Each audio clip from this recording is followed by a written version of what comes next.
Hi all, welcome to our channel. Today special ఉసిరికాయ కొబ్బరి పచ్చడి ఎలా ప్రిపేర్ చేసుకోవాలో ఇప్పుడు ఈ వీడియోలో చూద్దాం.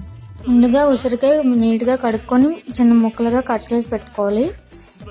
ప్యాన్లో ఆయిల్ వేసుకొని ఆవాలు, మినపప్పు, కొంచెం స్పైసీ కోసం నేనైతే 10 నుంచి 12 ఎండుమిరపకాయలు తీసుకుంటున్నానండి.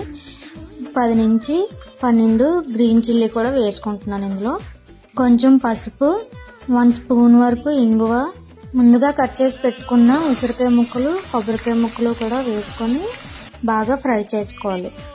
బాగా ఫ్రై అయ్యాక ఇందులోకి కొంచెం సాల్ట్ యాడ్ చేసుకోవాలి. బాగా ఫ్రై అయిన తర్వాత ఒక మిక్సీ జార్లోకి తీసుకొని మరీ సాఫ్ట్గా కాకుండా బరకగా మిక్స్ చేసుకోవాలి. ఈ ఉసిరికాయ కొబ్బరికాయ పచ్చడి అన్నంలోకి, చపాతీలోకి, దేంట్లోకైనా చాలా బాగుంటుందండి. మీరు కూడా ఒకసారి ట్రై చేయండి. Thank you for watching. ఈ ఉసిరికాయ కొబ్బరికాయ పచ్చడి చాలా బాగుంది టేస్ట్ అయితే. మీరు కూడా ఒకసారి మీ ఇంట్లో ట్రై చేసి చూడండి. Please subscribe to my channel.